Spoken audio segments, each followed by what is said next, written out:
केंद्र से सुशील मोदी को जिस काम के लिए भेजा गया है उसे बखूबी निभाना भी शुरू कर चुके हैं। जैसा कि आप सभी जानते हैं कि सुशील मोदी वो शख्स हैं जो नीतीश कुमार के बहुत करीबी रहे हैं और नीतीश कुमार एनडीए से बाहर होने के बाद भी लगातार उनकी टीम और नीतीश कुमार खुद इस बात को कहते रहे हैं कि अगर सुशील मोदी होते तो ऐसी स्थिति नहीं आती। हालांकि कारण तो कई बताए थे। नीतीश कुमार ने कहा था कि हमारी पार्टी को तोड़ना चाहते थे, यहाँ तक कहा था कि बिहार का सहयोग नहीं कर रहे थे। लेकिन 17 सालों का संबंध निश्चित रूप से एक बड़ा वक्त होता है, लगभग 2 दशक के आसपास का समय होता है जिसमें आप एक दूसरे को के साथ रहते हैं, एक दूसरे को जानते पहचानते हैं।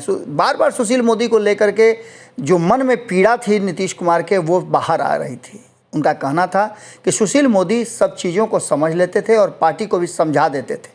लेकिन इन सब बातों के बीच में जब नए तेवर में आए हैं नीतीश कुमार और जब नया ये गठबंधन हुआ है, एनडीए छोड़ करके महागठबंधन में आए हैं, तो 2015 से 17 में जो कुछ भी हुआ था उन चीज़ों को लेकर के सुशील मोदी तैयारी शुरू कर चुके हैं। उस तैयारी में साफ नज़र आ रहा है कि नीतीश कुमार को हिलाने डुलाने में सुशील मोदी लग गए हैं।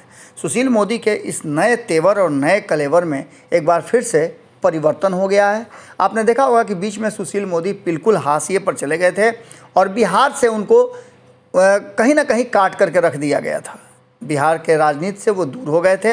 लेकिन एक बार फिर से जब नीतीश कुमार एनडीए छोड़ करके महागठबंधन की तरफ गए हैं तो सुशील मोदी का फिर से वही पुराना तेवर वापस आ गया है और केंद्र को भी ऐसा लगता है कि सुशील मोदी ज़रूरी हैं अगर बिहार की सत्ता में बने रहना है। तो बिल्कुल पुराने रोल में लौट गए हैं सुशील मोदी और लगातार नीतीश कुमार को फुसलाने में भी लग गए हैं।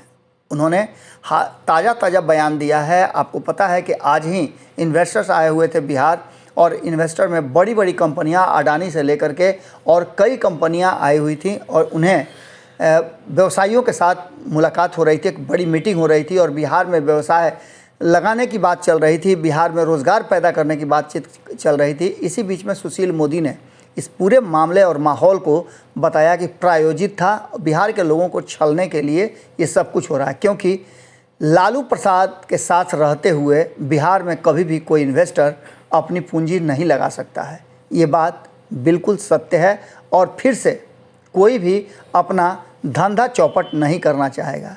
नीतीश कुमार को लेकर के और इस पूरे मामले को लेकर के और कुछ क्या कहा है सुशील मोदी ने, आप खुद सुन लीजिए।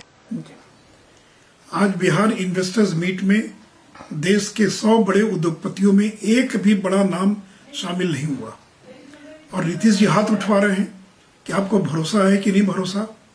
किस उद्योगपति की हिम्मत है कि मुख्यमंत्री के हाथ उठाने पर वो हाथ न उठाए। देखिए, जब तक लालू यादव की पार्टी आपके सरकार में रहेगी तब तक इन्वेस्टर्स का भरोसा सरकार पर पैदा नहीं हो सकता है। पिछले दिनों बाढ़ एनटीपीसी में अपराधी 2 बार घुसकर गोलियां चलाई, वहां के लोगों को घायल कर दिया, लेकिन आज तक लोग गिरफ्तार नहीं किए जा सके। और 9 अगस्त के बाद लगातार जिस तरह से बिहार में आपराधिक घटनाएं घट रही हैं कि आम आदमी दहशत में है, डरा हुआ है, भयभीत है। तो जब आम आदमी का ये हाल है तो उद्योग लगाने कौन आएगा।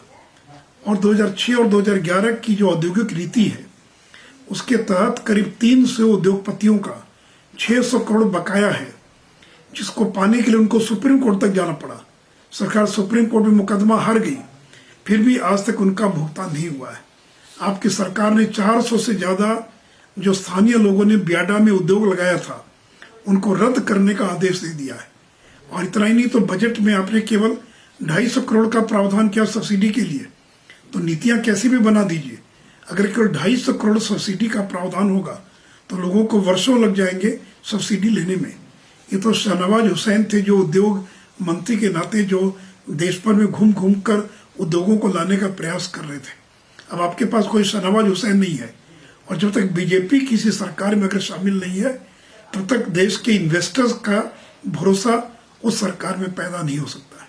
अगर ये वीडियो पसंद आई और वह बिहार के राजनीति और बिहारियत से सरोकार रखेनी तो सब्सक्राइब बटन दबा के चैनल के सब्सक्राइब कर ली। ओजे एगो घंटी बा, ओकरा बटन दबा देला से कुल सटीक और मारक खबर रुआ मुफ्त में मिल जाई।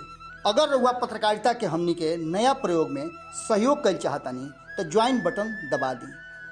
पेटीएम नंबर नोट कर ली 9386816700। धन्यवाद।